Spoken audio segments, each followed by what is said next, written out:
ಗೆಲ್ತೀನಿ. ನನ್ನ ಡೈಲಾಗು ಕರೆಕ್ಟಾಗಿ ರಿಪೀಟ್ ಮಾಡಿ ಝೂಮ್ ಹಾಕೊಂಡು ಕೇಳಿ.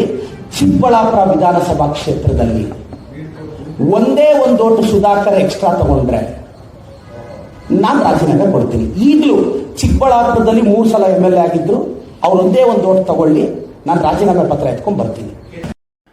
ಲೋಕಸಭಾ ಚುನಾವಣೆಯ ಫಲಿತಾಂಶ ಇವತ್ತು ಹೊರಬಿದ್ದಿದ್ದು ಕರ್ನಾಟಕದ ಹಲವು ಲೋಕಸಭಾ ಕ್ಷೇತ್ರಗಳಲ್ಲಿ ಅಚ್ಚರಿಯ ಫಲಿತಾಂಶ ಬಂದಿದೆ. ಇನ್ನೂ ಕೆಲವೊಂದಷ್ಟು ಕ್ಷೇತ್ರಗಳಲ್ಲಿ ಜಿದ್ದಾಜಿದ್ದಿನ ಪೈಪೋಟಿ ಇತ್ತು, ಮತ್ತೊಂದಷ್ಟು ಕ್ಷೇತ್ರಗಳಲ್ಲಿ ನಿರೀಕ್ಷೆಯಂತೆ ಫಲಿತಾಂಶ ಬಂದಿದೆ. ಬಿಜೆಪಿ ಹೆಚ್ಚಿನ ಸೀಟ್ಗಳನ್ನು ಪಡೆದುಕೊಂಡಿದ್ರೂ ಸಹ ಈ ಬಾರಿ ಕಳೆದ ಬಾರಿಗಿಂತ ಕಡಿಮೆ ಸೀಟ್ಗಳನ್ನು ಪಡೆದುಕೊಂಡಿದ್ದು ಕಹಿ ಅನುಭವ ಅಂತಲೇ ಹೇಳ್ಬೋದು. ಮತ್ತೊಂದು ಕಡೆ ಕಾಂಗ್ರೆಸ್ಗೆ ಭರ್ಜರಿ ಗೆಲುವಾಗಿದೆ. ಕಳೆದ ಬಾರಿಗಿಂತ ಈ ಬಾರಿಯ ಪಕ್ಷದ ಸಾಧನೆ ಉತ್ತಮವಾಗಿದೆ. ಆದರೆ ಚಿಕ್ಕಬಳ್ಳಾಪುರ ಲೋಕಸಭಾ ಕ್ಷೇತ್ರದ ವಿಚಾರದಲ್ಲಿ ಮಾತ್ರ ಫಲಿತಾಂಶ ಹೊರಬಿದ್ದು ಬಿಜೆಪಿ ಅಭ್ಯರ್ಥಿ ಗೆಲುವನ್ನು ಸಾಧಿಸಿದ್ರೂ ಸಹ ರಾಜೀನಾಮೆಯ ವಿಚಾರ ಭಾರೀ ಸದ್ದು ಮಾಡ್ತಾ ಇದೆ. ಇದಕ್ಕೆ ಕಾರಣ ಬೇರೆ ಯಾರೂ ಅಲ್ಲ, ಪ್ರದೀಪ್ ಈಶ್ವರ್.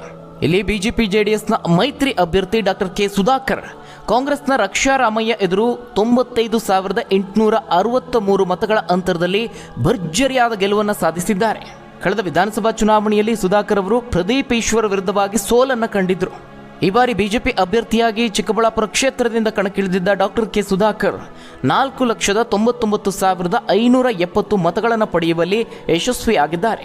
ಇನ್ನು ಕಾಂಗ್ರೆಸ್ನ ರಕ್ಷಾ ರಾಮಯ್ಯ ಅವರು 4,03,707 ಮತಗಳನ್ನು ಪಡೆಯುವುದರಲ್ಲಿ ಮಾತ್ರ ಯಶಸ್ವಿಯಾದರು.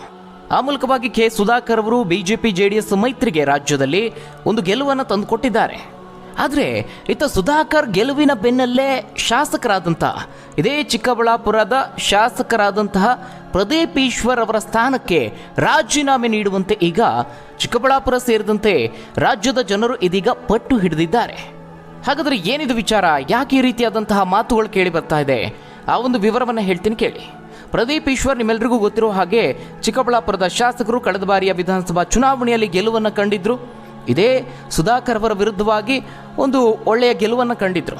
ಇನ್ನು ಆ ಸಂದರ್ಭದಲ್ಲಿ ಗ್ಯಾರಂಟಿ ಅಲೆಯಲ್ಲಿ ಕಾಂಗ್ರೆಸ್ ಬಹುಮತವನ್ನು ಪಡೆಯಿತು, ಸರ್ಕಾರವನ್ನು ರಚನೆ ಮಾಡಿತು. ಮತ್ತೊಂದು ಕಡೆ ಪ್ರದೀಪ್ ಈಶ್ವರ್ ಅವರು ಚುನಾವಣೆಗೆ ನಿಂತಲೂ ಕೂಡ ಸುಧಾಕರ್ ಅವರನ್ನು ನೇರವಾಗಿ ವಾಗ್ದಾಳಿಯನ್ನು ನಡೆಸುತ್ತಲೇ ಇಲ್ಲಿಯವರೆಗೆ ಬಂದಿದ್ದಾರೆ. ಗೆದ್ದ ನಂತರವೂ ಸಹ ಸುಧಾಕರ್ ಅವರನ್ನು ಬದ್ಧ ವೈರಿಯ ರೀತಿಯಲ್ಲಿ ನೋಡ್ತಿದ್ದಾರೆ. ಪ್ರತಿ ಬಾರಿಯೂ ಕೂಡ ಅವರ ಭಾಷಣದಲ್ಲಾಗಿರ್ಬೋದು ಅಥವಾ ಮಾಧ್ಯಮದ ಸುದ್ದಿಗೋಷ್ಠಿಯಲ್ಲಾಗಿರ್ಬೋದು ಮಾತನಾಡುವಂತಹ ಸಂದರ್ಭದಲ್ಲಿ ಸುಧಾಕರ್ ಅವರ ಮೇಲೆ ವಾಗ್ದಾಳಿಯನ್ನು ನಡೆಸ್ತಾ ಇದ್ರು.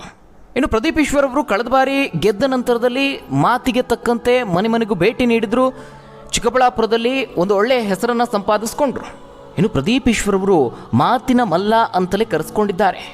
ಕಳೆದ ವಿಧಾನಸಭಾ ಚುನಾವಣೆಯ ಸಂದರ್ಭದಲ್ಲಿ ಪ್ರಚಾರದ ಸಂದರ್ಭದಲ್ಲಿ ನೀವು ಕೂಡ ಗಮನಿಸಿರ್ಬೋದು, ಡೈಲಾಗ್ ಮೇಲೆ ಡೈಲಾಗ್ ಹೊಡೆದು ಸುಧಾಕರ್ ಅವರ ಮೇಲೆ ವಾಗ್ದಾಳಿಯನ್ನು ನಡೆಸ್ತಲೇ ಚುನಾವಣಾ ಪ್ರಚಾರವನ್ನು ನಡೆಸಿದ್ರು. ಅನಂತರದಲ್ಲಿ ಗೆಲುವನ್ನು ಕಂಡ್ರು. ನಂತರದ ದಿನದಲ್ಲೂ ಕೂಡ ಅವರು ಯಾವ ರೀತಿಯಾಗಿ ಡೈಲಾಗ್ಗಳನ್ನು ಹೊಡಿತಾ ಇದ್ರು. ಇನ್ನು ಹೋದ ಕಡೆಯಲ್ಲೆಲ್ಲ ಒಂದಷ್ಟು ಜನ ಅಭಿಮಾನಿಗಳು ಕೂಡ ಅವರನ್ನು ಹುರಿದುಂಬಿಸ್ತಾ ಇದ್ರು, ಒಂದಷ್ಟು ಡೈಲಾಗ್ ಹೇಳಲೇಬೇಕು ಅಂತೇಳಿ. ಮತ್ತೊಂದು ಕಡೆ ಸುಧಾಕರ್ ಅವರ ಸೋಲಿಗೆ ಕೇವಲ ಪ್ರದೀಪ್ ಈಶ್ವರ್ ಅವರ ಡೈಲಾಗ್ ಕಾರಣವಾಯ್ತಾ? ಖಂಡಿತವಾಗ್ಲೂ ಇಲ್ಲ. ಬೇರೆ ಬೇರೆ ಕಾರಣಗಳಿತ್ತು. ಆ ಸಂದರ್ಭದಲ್ಲಿ ಗ್ಯಾರಂಟಿಯ ಅಲೆ ಆಗಿರ್ಬೋದು, ಮತ್ತೊಂದು ಕಡೆ ಸುಧಾಕರ್ ಅವರಿಗೆ ಕಳೆದ ಅವಧಿಯಲ್ಲಿ ಕೇಳಿ ಬಂದಂತಹ ಒಂದಷ್ಟು ಆರೋಪಗಳಾಗಿರ್ಬೋದು, ಇವೆಲ್ಲವೂ ಅದಕ್ಕೆ ಕಾರಣ ಆಗಿತ್ತು. ಆದರೆ ಪ್ರದೀಪ್ ಈಶ್ವರ್ ಅವರು ಮಾತ್ರ ಸುಧಾಕರ್ ಅವರನ್ನು ನಾನೇ ಸೋಲಿಸಿದ್ದು ಅಂತ ಹೋದ ಕಡೆ ಎಲ್ಲ ಹೇಳ್ಕೊಂಡು ಬರ್ತಾ ಇದ್ರು. ಇದು ಜನರ ಆಕ್ರೋಶಕ್ಕೂ ಕೂಡ ಕಾರಣವಾಯಿತು.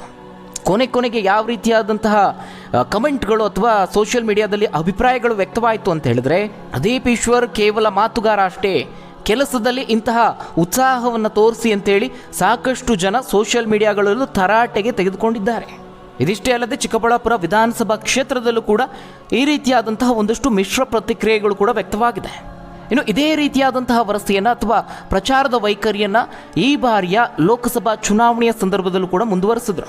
ರಕ್ಷಾ ರಾಮಯ್ಯ ಅವರ ಪರವಾಗಿ ಅಥವಾ ಕಾಂಗ್ರೆಸ್ ಪರವಾಗಿ ಪ್ರಚಾರದಲ್ಲಿ ಪಾಲ್ಗೊಂಡಂತಹ ಸಂದರ್ಭದಲ್ಲಿ ಮತ್ತೆ ಸುಧಾಕರ್ ಅವರ ಮೇಲೆ ವಾಗ್ದಾಳಿಯನ್ನು ನಡೆಸಿದ್ರು. ಇನ್ನು ಮಾಧ್ಯಮಗಳು ಕೇಳುವಂತಹ ಒಂದಷ್ಟು ಪ್ರಶ್ನೆಗಳಿಗೆ ಉತ್ತರವನ್ನು ನೀಡುವಂತಹ ಸಂದರ್ಭದಲ್ಲಿ ಇದೇ ಪ್ರದೀಪ್ ಈಶ್ವರ್ ಅವರು ಒಂದು ಎಡವಟ್ಟನ್ನು ಮಾಡ್ಕೊಳ್ತಾರೆ. ಅದೇನಪ್ಪ ಅಂತ ಹೇಳಿದ್ರೆ, ಸುಧಾಕರ್ ಅವರು ಈ ಬಾರಿಯ ಲೋಕಸಭಾ ಚುನಾವಣೆಯಲ್ಲಿ ಅಂದರೆ ಚಿಕ್ಕಬಳ್ಳಾಪುರ ಲೋಕಸಭಾ ಚುನಾವಣೆಯಲ್ಲಿ ಗೆಲುವನ್ನು ಕಂಡಿದ್ದೇ ಆದಲ್ಲಿ ನಾನು ರಾಜೀನಾಮೆಯನ್ನು ಕೊಡ್ತೇನೆ ಅನ್ನುವಂತಹ ಮಾತನ್ನು ಆಡ್ಬಿಡ್ತಾರೆ.